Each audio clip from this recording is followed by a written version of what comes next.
everyone, welcome to Hello everyone, welcome to P2 Plays. Well, here's our third place winner, Nathan. We saw him on stream today with PK Fire. Quite an interesting deck, so let's take it away to him to explain his deck choices. So this is relatively standard PK Fire. You know, you've got, the PK suite, you got, the extenders. I'd say that the main thing that makes this one just a little bit different than, a lot of the other ones is I just threw in 3 Super Poly.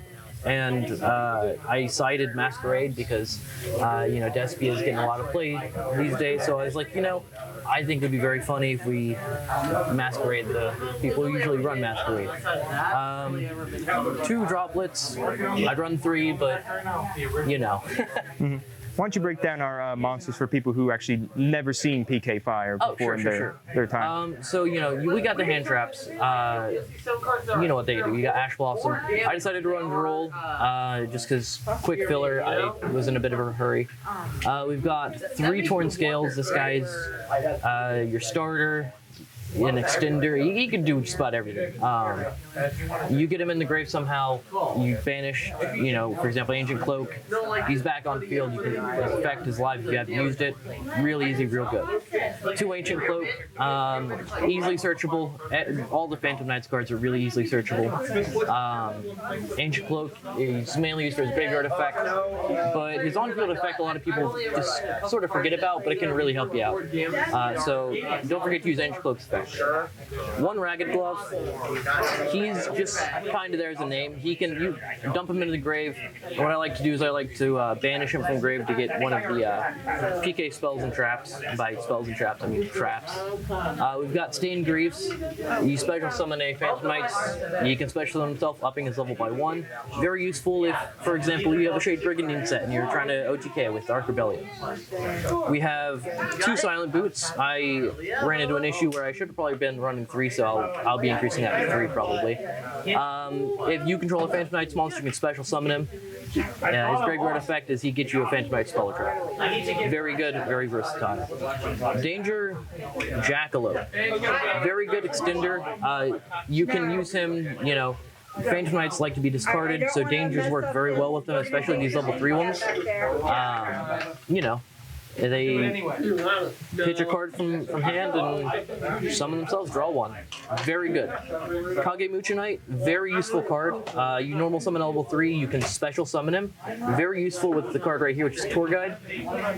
I'll go ahead and go cover Tour Guide. Tour Guide's also one of the starters of the deck. So Tour Guide lets you special summon 1 Fiend monster from your deck. Level 3 or lower, I think, right? No, just level 3. Usually you would go into Graph.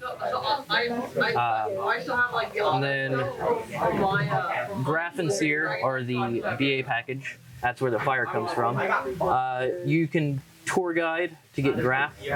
Graph's effect will let you special summon Seer when you link these 2 into 𝐒𝐕𝐵 down here.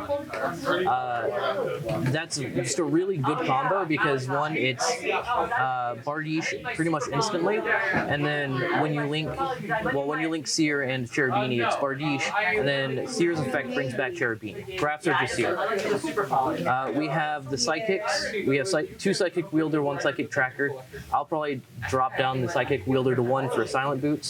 I'm citing 𝐒𝐿e, which is, very good for getting these out. Very, very quick, very easy. We've got Nibiru. I'm only running 1. I have 2 more in side deck because, well, Nibiru. Terratop, if you don't control any monster, you can special summon it, and it's level 3. Very useful. Foolish Burial. Foolish Burial will let you dump just about any of these. You'll probably want to dump, depending on your hand, I would recommend Ancient Cloak or Torn Scales if you haven't used Torn Scales effect. 2 Droplet, really good.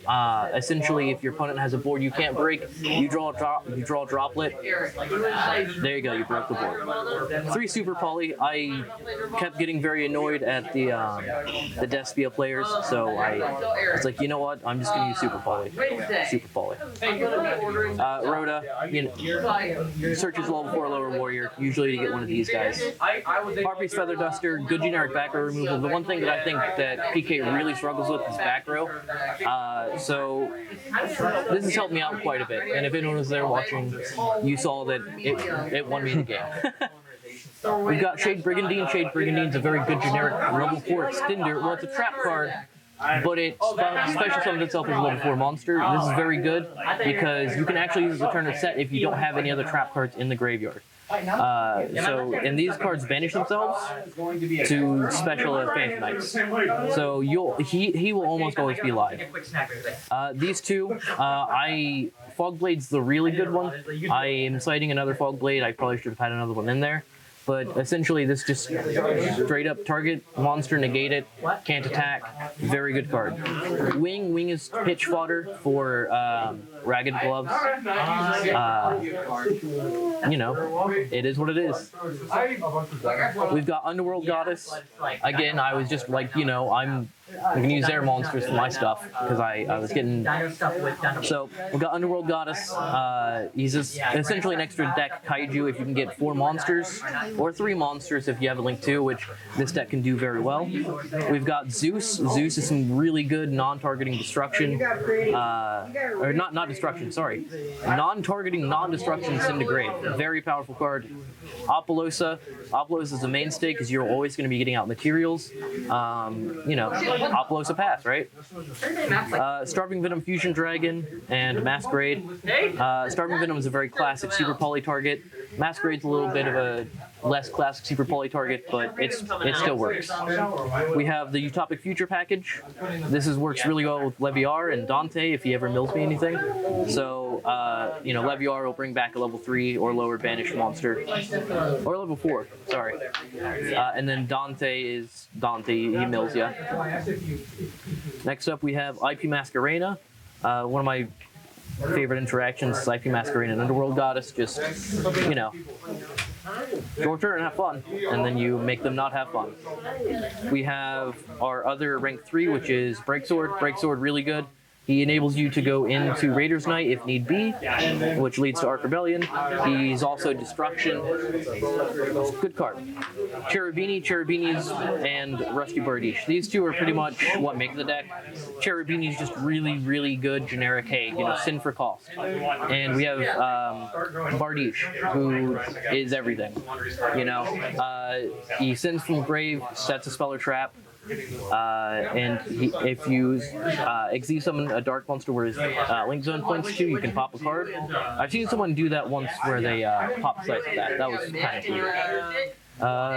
That's my PK Fire deck. So I know a lot of people have been talking about adventure. Have you thought about, you know, adventure engine in the PK Fire deck or at all? Yeah. I could. Yeah, it fits very well in here. I don't have it due to well, you know. I mean, it is up there in price. Yeah, it's a little bit expensive. There's a lot of cards that you could probably cut for this to fit in the adventure engine, and it would just. I've seen a lot of the decks that like the YCS and all that. And they're running the adventure engine. So yeah. Next time you guys see me, it might be in here. So any last thoughts for anyone wanting to build PK Fire or think about picking it up and playing or anything like that? Yeah.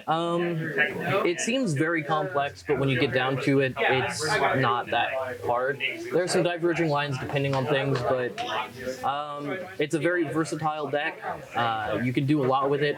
There's not a whole lot of stuff you can't do with it. Well, we thank you, Nathan, and your PK Fire deck. We give you all the luck for any future of our tournaments, placing higher with it, and we'll see if we can, if it ever changes to the adventure engine. Yep. And we'll see you here next. We thank you all, and we'll see you here next time on P2 Plays.